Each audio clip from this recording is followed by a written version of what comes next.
It's that time of year. Daylight in the northern hemisphere is shorter, and there are only a handful of working days between this time in November 2019 and the first working day of the new year on Thursday, January 2nd, 2020.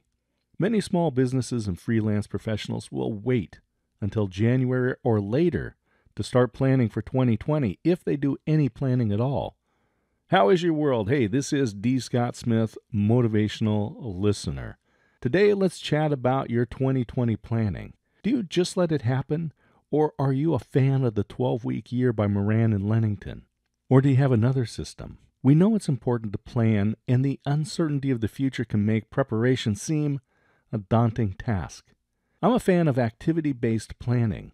This type of process focuses on what we will be doing to reach our goals. One of the first steps to selling anything is to make it available to be purchased. That is, your potential customer needs to know what you have to offer and how it solves a problem they are experiencing. We need promotion. The 4 P's of marketing are product, price, place, and promotion. One of the most effective components of promotion is your professional network. I teach a science-based method of promotion using the Motivational Listener Professional Network System. We define your offer to a customer problem, analyze your current business network, and develop a plan to improve its effectiveness. We refine your online and in-person presence, and then implement a strategy to nurture and grow your network to be your most effective marketing tool. Making solutions available means promotion. We need to look at the calendar and decide what we want by when, setting goals. We need to make sure potential customers don't miss out on the good stuff we have to offer. Dr. Gail Matthews of Dominican University conducted research on goals. I bring this up because many folks will be using the impending new year to craft resolutions. When we hear friends tell us about their resolutions, they might as well tell us they bought a lottery ticket. The success probability of sticking to the resolution is about the same as hitting the lottery jackpot. It's fun to play along, joining the dream for a few minutes and imagining what it would be like. It's a fine mental vacation. Reality is, to achieve a desired outcome, we need a plan. Now back to the research at Dominican University. Dr. Matthews found there are 5 things to be done that improve the probability of successfully achieving goals. 1. Have goals. 2. Write down the goals. 3. Write a plan to achieve those goals. 4. Tell someone about the goals. And 5. Be held accountable for those goals.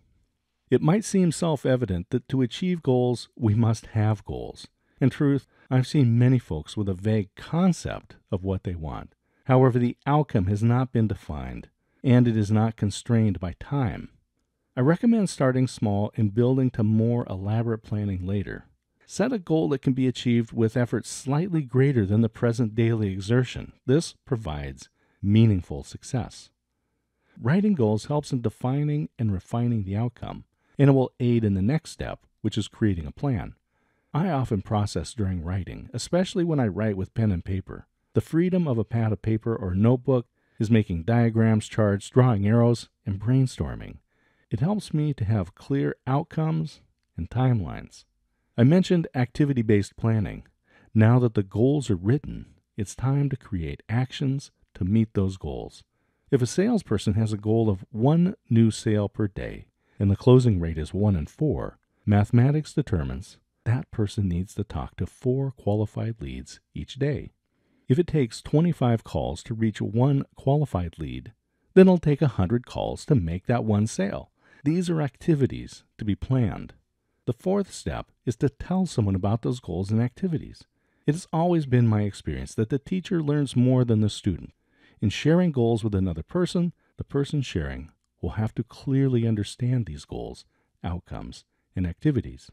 The preparation for sharing creates a better understanding of the goals and outcomes.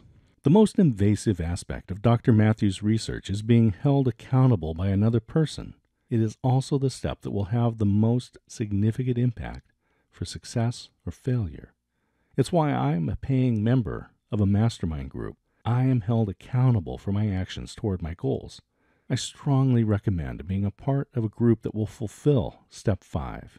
If you're interested in a copy of the summary of Dr. Matthews' research, I have made the PDF available to download. Simply look at the show notes and click the link. Well, I've got planning to do for 2020, and I look forward to making new connections at networking events this holiday season. Well, hey, this is D. Scott Smith, motivational listener. Have a fabulous day. Cheers.